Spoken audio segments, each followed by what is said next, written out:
로마가 예루살렘을 공격했습니다. 여러분들이 잘 아시는 티투스 장군에 의해서 예루살렘이 포위가 된 겁니다.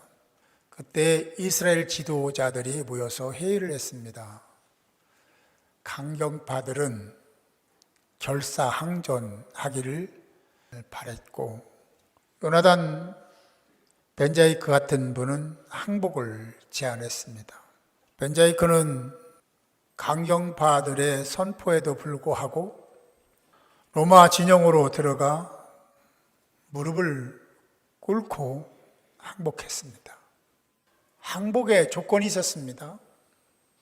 그 조건은 첫째, 학교와 회당을 불태우지 마라. 학교와 회당은 노터치, 보존시켜줘라. 두 번째, 회당 랍비들의 생명을 보존해달라. 그들의 활동도 보존되기를 원했고, 세 번째, 토라와 성경을 보존해달라는 부탁. 크게 세 가지를 이야기했습니다.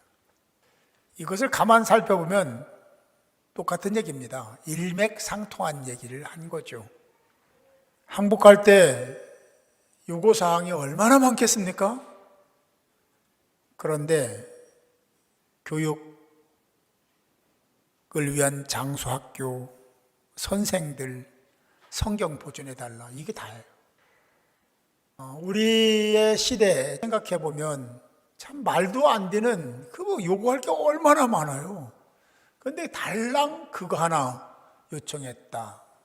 그런데 민족의 흥망성쇠를 역사적으로 살펴 이렇게 쭉 보면 교육이 얼마나 중요한지를 우리는 잘 알고 있고, 그를 부정하는 사람은 한 사람도 없습니다. 이 벤자이크는 그거 다른 거예요. 회당이 학교가 얼마나 중요한지, 교사가 얼마나, 스승이 얼마나, 랍비가 얼마나 중요한지, 토라와 말씀이 얼마나 중요한지를 안 겁니다. 그거 하나 좀 부탁한다. 그러면 항복하마. 이거죠. 한 국가의 흥망성쇠는 교육에 달려 있습니다.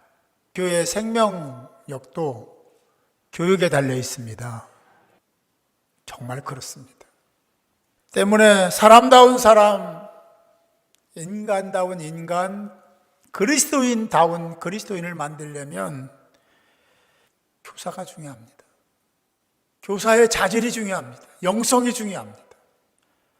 그래야 바른 것을 가르칠 수 있고 신앙의 본을 보일 수 있기 때문에 그렇습니다.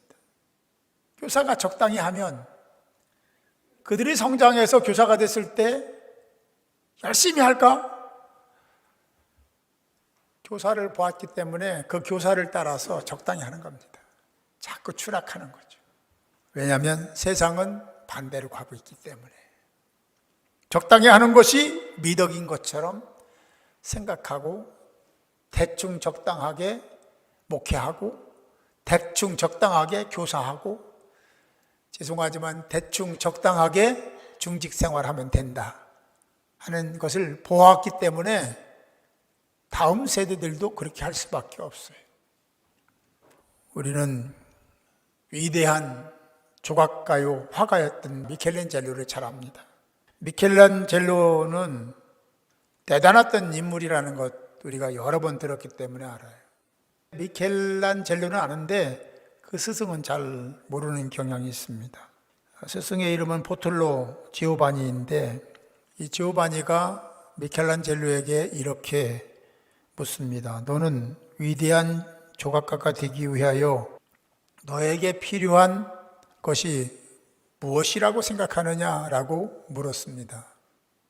그때 미켈란젤로는 이렇게 대답합니다. 재능과 기술을 더 갈고 닦아야 된다고 생각합니다 라고 대답을 했어요. 지오바니가 그것을 동의하지 않은 것은 아니지만 이렇게 이야기합니다.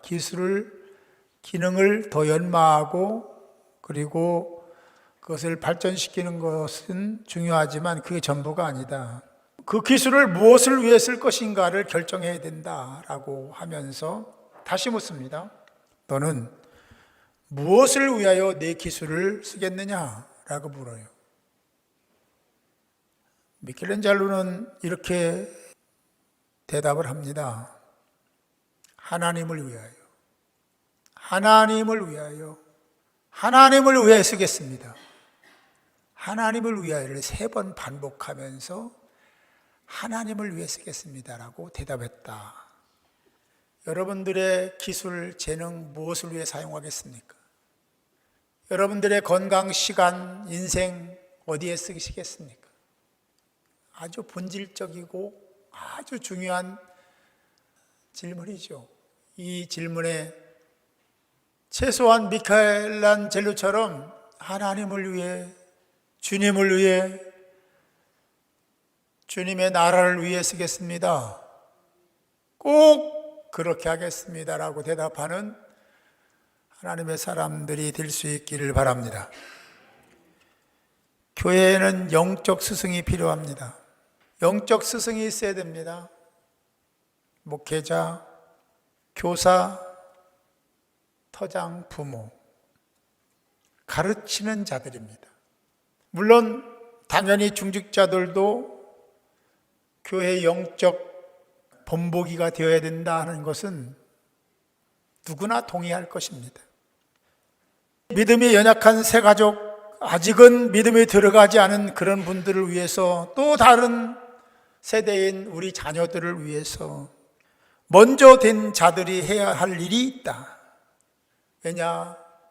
그들에게 뭔가를 가르쳐야 되고 보여줘야 되고 본이 되어야 한다. 그것은 우리가 잘 알고 있지만 자녀들은, 우리 다음 세대들은 틀림없이 거의 95% 이상 자기 부모를 닮고 교사를 닮고 교회 전통 속에 있는 그 정도의 어떤 영성을 담습니다. 그래서 우리 교회 먼저 예수를 믿고 이 교회의 지체가 된 여러분들이 중요한 겁니다. 엄청나게 중요한 겁니다. 표정 하나하나도 중요합니다. 말투도 중요하고 행동 하나하나도 중요합니다. 왜냐하면 내가 아무 말 하지 않아도 누군가는 그 모습을 보면서 배우고 있거든요. 학습되어 가고 있거든요. 가정에서도 어떤 말을 하고 어떤 투로 말을 하고 어떤 목적을 가지고 얘기하느냐 아이들이 모를 것 같죠? 너무나 잘 알아요. 캐나다에서 아이들이 왔잖아요. 그런데 이런 얘기를 아이들이 하는 거예요. 그 어린 아이들이. 우리 엄마 아빠가 엄청 싸웠어요. 한번 싸웠는데 굉장히 막 싸워. 자기들도 같이 울었다는 거예요. 저쪽 방에 가서. 생각 못했죠. 그런 말 할 거 전혀 생각 못했어요. 엄마 아빠가 엄청 크게 싸웠다는, 자주 싸웠다는 게 아니라 오기 전에 얼마 전인 것 같아요. 싸워가지고 자기들도 막 울고 그랬다고 할머니한테 다 일렀대요. 마음에 상처가 있을 거라 생각합니다. 상처가 있었으니까 얘기하는 거예요. 말 한마디 한마디가 중요합니다. 말투, 억양, 표정, 왜 그러는지에 대한 것까지도 아이들은 다 보고 있어요. 배우고 있다는 거예요. 학습되고 있다는 것입니다. 모를 거라고요? 아직 어리니까? 그렇지 않습니다. 어린 나무를 자라갈 때 이게 둘둘 철사로 말아서 이렇게 꺾고 저렇게 꺾고 그러면 그대로 성장합니다. 이걸 우리는 분재라고 얘기를 하죠. 어릴 때부터 아이들을 어떻게 가르치느냐에 따라서 아이들이 그대로 자라나는 것입니다. 그래서 각 교회를 보면 교회에 흐르는 전통이 있습니다. 어떤 교회는 정말 그리스도의 사랑으로 품어주고 위로하고 격려하고 섬기는 교회가 있는가 하면 어떤 교회는 똑같은 가르침 속에서 싸우고 막 비판하고 소리 지르고 그런 교회도 있습니다. 우리 지방에 어떤 교회가 얘기를 들었어요. 우리 교회는 목사님이 하는 일에 대해서 한 번도 큰 소리 친 적이 없습니다. 50년이 넘었는데 한 번도 소리친 적이 없습니다. 그래서 내가 너무 좋은 교회군요. 하나님이 크게 사용할 줄 믿습니다. 그렇게 얘기했어요. 그 교회는 그런 전통이 흐르고 있는 거예요. 어떤 사람이 되고 어떤 교회가 될 것인가라는 것은 지체인 우리가 결정하는 것입니다. 다음 세대에게 좋은 유산이 무엇일까? 어떤 게 좋은 유산일까? 여기 와서 같이 예배드리는 아이들이 우리가 어떻게 사는지 모를 것 같죠? 다 합니다. 우리 아빠는 돈만 좋아해. 우리 아빠는 놀러 가는 것만 좋아해. 다 알아요. 그렇습니다. 사람은 배우고 익힌 대로, 성경에 나오죠. 배우고 받고 본 대로 행한다. 이구동성으로 우리 아이를 보호하고 지키고 그리고 성장하는 과정에서 학교도 보내고 그러잖아요. 그러면 부모가 똑같은 말을 합니다. 좋은 선생님 만났으면 좋겠습니다. 요즘 알잖아요. 선생도 선생 같지 않은 선생이 많다는 것. 머리로 선생 된 거지 진짜 선생에 자질 없는 사람이 수두룩하잖아요. 그래서 걱정하는 거야. 우리 아이는 좋은 선생님 만났으면 좋겠습니다. 우리 아이가 좋은 선배 만났으면 좋겠습니다. 좋은 친구 만났으면 좋겠습니다. 왜? 영향을 받고 그대로 담고, 자기는 아니라고 해도 담잖아요. 제가 언젠가 얘기했잖아요. 할아버지가 술 중독자야. 아들이 할아버지 하는 거 보고 정말 우리 아버지처럼 되지 말아야지 라고 했는데 자기도 알코올 중독자가 됐습니다. 제가 살던 고향의 얘기입니다. 그 아들이 제 친구예요. 얼마나 싫어했는지 몰라요. 할아버지하고 아버지를. 얼마나 욕했는지 몰라요. 근데 자기도 알코올 중독자가 되더라고요. 이게 무서운 얘기입니다. 그리고 우리가 크게 깨달아야 될 부분이 있어요. 아, 그렇구나. 자기는 그렇게 하기 싫은데도 그렇게 되는 경우가 있구나. 보았으니까. 그렇게 그 안에서 성장했으니까. 영원한 스승은 예수 그리스도인 줄 믿습니다. 가르치는 자와 가르침을 받는 자, 가르침, 섬김, 본 얘기를 많이 하죠. 예수님은 우리 인생이 어떻게 살아야 되는지, 무엇을 위해 살아야 되는지, 왜 그래야 되는지를 그의 공생애를 통해서 분명히 보여주셨고 말씀해 주셨습니다. 가르침을 받는 자와 가르치는 자는 서로 하나가 되어야 됩니다. 서로를 향하여 분명하고 확실한 목적을 가져야 되는 겁니다. 스승은 제자에게 본받을 만한 스승이 되려고 부단히 노력을 해야 되고, 제자는 스승의 가르침에 따르려고, 순종하려고 자기를 절제해야 합니다. 그렇게 되려면 스승과 제자의 관계, 서로에게 필요한 목적, 그리고 목적을 달성하기 위해서는 서로를 향한 필요, 충분 조건이 충분히 갖추어져야만 된다. 그래야 유지가 되는 거예요. 스승과 제자의 관계가 유지가 된다. 배우는 자나 가르치는 자는 각각에게 의무와 책임은 이미 주어진 겁니다. 그걸 소홀히 하면 절대로 안 되죠. 가르치는 자는 가르침을 받는 자에게 필요한 것을 학습시켜야 되고 훈련시켜야 되는 그 목적이 분명히 있는 겁니다. 가르침을 받는 자는 가르치는 자의 가르침을 따라서 자신이 그 목적에 합당한 삶을 살기 위해서, 그렇게 되기 위해서 그 가르침을 받아야 되고 그 가르침을 따라 순종하는 행위적 삶을 가지고 있어야 됩니다. 가르치는 자의 보람은 어디 있을까? 제자에게 있는 겁니다. 제가 목사가 됐어요. 또 가르치는 자도 되고 있습니다. 스스로 생각해 보면 많이 부족하다, 함량미달이다라는 생각을 할 수밖에 없습니다. 그런데 왜 주님은 나 같은 것을 부르셔서 목회하라고 하시고 나같이 부족한 사람을 가르치는 자 만드셨을까? 생각해 보면 감사하기도 하지만 부끄럽기 짝이 없습니다. 저희 교회 부교육자들이 스승의 날 주일이라고 해서 떠난 지 다 오래됐어요. 그런데도 전화도 오고 찾아도 오고 정성 들인 선물도 좀 보내주기도 하고, 어제는 큰 꽃다발을 보낸 분도 계셨습니다. 저하고 같이 있을 때 야단 많이 맞고 좋은 소리 못 듣고 내가 그랬는데, 고마움을 표할 스승들이 얼마나 많겠어요. 근데 나 같은 것 생각하고 전화해주고 찾아오기도 하고 선물도 보내고 꽃다발도 보내니, 이게 진짜 뭉클할 수밖에 없죠. 그리고 부끄럽기도 하고 죄송하기도 하고. 왜 그러셨을까? 나 같은 것을. 제가 잘나고 똑똑해서가 아니라 하나님은 그렇게 이끌어 오셨고 그런 과정 속에 사람을 부르시고 세우시고 그러셨다는 생각을 해요. 교만하지 않도록, 자고하지 않도록.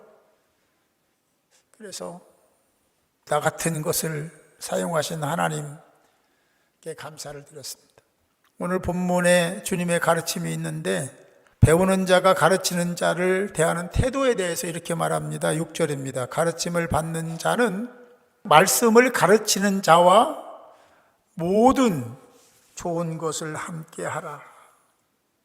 이 말이 조금 듣기는 거북할지 모르지만 모든 좋은 것을 함께 해야 된다라고 했어요. 그런데 이게 조금 더 원어적인 의미로 들어가면, 함께 하라는, 모든 좋은 것을 함께 하라는 그 의미 속에는 물질적인, 재정적인 것을 얘기합니다. 하나님은 그렇게 보신 거죠. 재정을 함께 나눌 수 있는 사람이라면 모든 것을 나눌 수 있다고 생각한 거죠. 인간을 창조하신 분은 하나님이십니다. 세계를 조성하시고 이끄시는 분도 하나님이십니다. 물질주의, 유물론, 그것도 허락하신 분이 하나님이십니다. 그 속에서 인간이 어떻게 살아야 될 것이냐 하는 것을 이렇게 메시지를 전하고 계신 거죠. 가르치는 자와 가르침을 받는 자. 가르침을 받는 자는 가르치는 자와 모든 좋은 것을 함께 하라. 하나님의 명입니다. 가르침을 받는 자는 가르치는 자와 좋은 것을, 모든 좋은 것을 함께 해야 된다. 그렇습니다. 그게 하나님의 명령이에요. 여러분은 우리 교회의 영적 교사들을 잘 섬기고 계십니까? 얼마나 관심 갖고 있습니까? 얼마나 고맙다고 표현을 했습니까? 우리 자녀는 다 컸어, 성장했어, 교사들이 가르치는 사람이 없어, 그렇게 생각하는 사람은 없겠죠.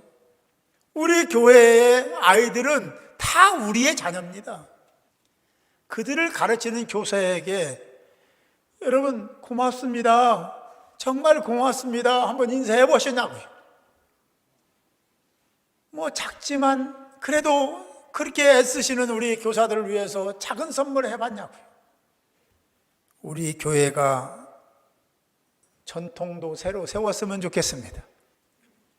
교사가 어떤 그런 사랑을 받고 격려를 받으면 성경을 보더라도 한 구절 더 보고 기도를 하더라도 조금 더 하며 하나님 뜻대로 말씀을 연구해서 제자들을 가르치려고 하지 않겠습니까?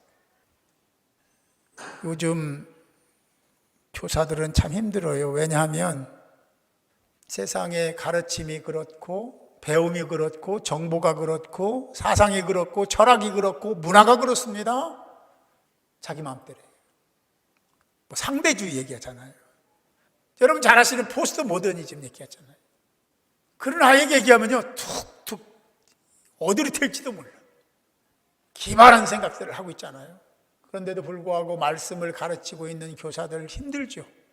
자기도 그런 상황 속에서 견뎌내야 되는 것도 힘든데 다음 세대까지 책임져야 되니까 얼마나 힘들겠습니까? 그들을 위해서 기도해 주시기 바랍니다. 교사가 반드시 서지 못하면 아이들 잘못된 길로 끌고 가는 겁니다. 교사들이 제대로 서야 교회가 삽니다. 다음 세대가 삽니다. 그들이 하나님의 은혜 속에 살게 돼 있는 거죠. 그래서 교사들을 보면 참 말이 좀 표현이 그렇지만 대견합니다. 그리고 고맙습니다. 그리고 감사하죠. 우리 성도들이 교사를 찾아가서 고맙다는 인사, 이런 기회를 통해서 꼭 했으면 좋겠습니다. 꼭 그러시기 바라요. 그게요, 이 교회 영성을 업하는 아주 중요한 단초입니다. 너는 너, 나는 나. 교회 학교는 교회 학교, 우리는 뭐 남전도회, 여전도회, 권사회, 따로따로 될 수가 없어요. 근데 사람들은 그렇게 생각하는 경향이 있어요. 우리의 세계, 여기는 우리의 세계, 우리의 아방궁. 하나님 절대로 싫어한다고 저는 생각합니다. 어린아이라고 무시하지 말고 한 영혼이니까 그들도 격려하고 위로하며 교회 공동체가 하나님이 주신 목적을 잘 감수하면서 견뎌내는, 그래 다시 일어서는 그런 교회가 될 수 있기를 바랍니다. 7절은 말씀하죠. 스스로 속이지 마라. 하나님은 업신 여김을 받지 아니하시나니 사람이 무엇으로 심든지 그대로 거두리라. 아니 지금 이 말씀에 뜬금없이 나온 겁니까? 가르치는 자와 가르침을 받는 자 얘기하면서 왜 이 얘기가 나온 거예요? 스스로 속이지 마라. 이건 다시 말하면 다른 길 가지 마라, 다른 일 하지 마라, 곁길로 가지 마라, 그런 의미를 가지고 있습니다. 하나님은 업신 여김을 받지 않는다. 이게 무슨 얘기입니까? 왜 갑자기 이 얘기가 나왔을까? 하나님은 하나님 일을 대신하는 자들을 늘 챙기시고 지키시고 보호하시는 분. 부모에게 잘못하면 하나님께 잘못하는 거라고 제가 얘기했습니다. 그거는 제가 얘기가 아니라 성경의 얘기예요. 그래서 부모에게 효하는 것은 자녀가 약속을 받는 것이다 라고 했습니다. 땅에서 잘 되고, 그리고 장수의 복도 받는다라고 성경은 분명히 하나님이 그렇게 말씀하셨죠. 지금 교사 똑같습니다. 교사를 무시해, 교사를 섬기지 않아? 그러면 하나님을 섬기지 않는 거예요. 하나님을 무시하는 거예요. 그래서 하나님은 업신여김 그 자체로 본 거죠. 그래서 이어지는 말도 거기에 맞는 얘기들을 오늘 말씀하고 있습니다. 그리고 말씀합니다. 사람이 무엇으로 심든지, 아까 앞에서 뭐라고 했어요? 가르치는 자와 가르침을 받는 자에 대한 얘기를 하면서 가르침을 받는 자는 가르치는 자와 모든 좋은 것을 함께 하라고 했지 않습니까? 이걸 뭐라고 하냐면 사람이 무엇으로 심든지 그대로 거두라. 심은 만큼 거둔다는 얘기가 아니라 심었는데 한 알의 미라에 떨어 심어지면 한 알이 아니잖아요. 그런 것처럼 그렇게 하나님이 주시는 복을 받을 것이다라는 의미를 담고 있는 거예요. 다시 말하면 가르침을 받는 자는 가르치는 자를 존경하고 따르고 순종하고 그래야 된다. 그렇지 않으면 나를 업신여김이 된다. 그렇게 행하면 복을 주겠다. 할렐루야. 그렇게 믿으시면 크게 아멘. 그런데 갈라디아 교회 성도들은 안타깝게도 심지를 못했습니다. 비판했습니다. 가르치는 자를 비판했습니다. 스승인 바울과 좋은 관계를 맺기는커녕 비판했다는 겁니다. 왜 그랬을까? 미혹당했다. 갈라디아 교인들이 그런 행위에 대해서 무엇이라 말씀하고 있습니까? 하나님을 업신여긴 거다. 나 그거 수용하지 않겠다. 그런 의미거든요. 갈라디아 성도들의 행위에 대해서 그렇게 말씀하시면서 말씀하신 것이 사람이 무엇으로 심든지 그대로 거두리라. 그 앞에요, 우리나라의 말에는 없지만 왜냐하면이래. 왜 내가 그렇게 생각하냐면, 왜 내가 그것을 거절하냐면 너희들이 그렇게 한 거예요. 그리고 내가 왜 그들에게 복을 줘야 하냐면 나에게 한 것이니까. 하나님께 한 것으로 인정하시는 거예요. 가르치는 자는 고린도전서 15장 58절에 보면 이렇게 말씀합니다. 그러므로 내 사랑하는 형제들아 견실하며 흔들리지 말고 항상 주의 일에 더욱 힘쓰는 자들이 되라. 이는 너희의 수고가 주 안에서 헛되지 않을 줄 알미라. 교사는 수고해야 됩니다. 애써야 됩니다. 그리고 그 수고가 헛되지 않을 것을 확신하며 하나님을 바라보고 주님을 의지하며 최선을 다해서 가르치는 자의 직무를 다해야 됩니다. 그런 교회가 건강한 교회고, 그런 교회가 미래가 있는 교회고, 그런 교회가 하나님의 사랑을 받을 교회인 줄 믿으시기 바랍니다. 8절을 말씀합니다. 우리가 손을 행하다 낙심하지 말지니 포기하지 아니하면 때가 이름에 거두리라. 이건 뭐예요? 손을 행할 때 낙심할 일이 생기는 거예요. 포기하고 싶은 마음도 생기는, 아니 포기하는 사람도 생기는 겁니다. 왜냐하면 손을 행하는 것을 제일 싫어하는 악한 영들이, 어둠의 세력이 가만 놔두지 않습니다. 어떻게 해서든지 그게 잘못됐음을 드러내고 이간질시키는 거예요. 못하도록 만들려고 하는 시도가 교회 공동체 안에 어떤 교회든지 있습니다.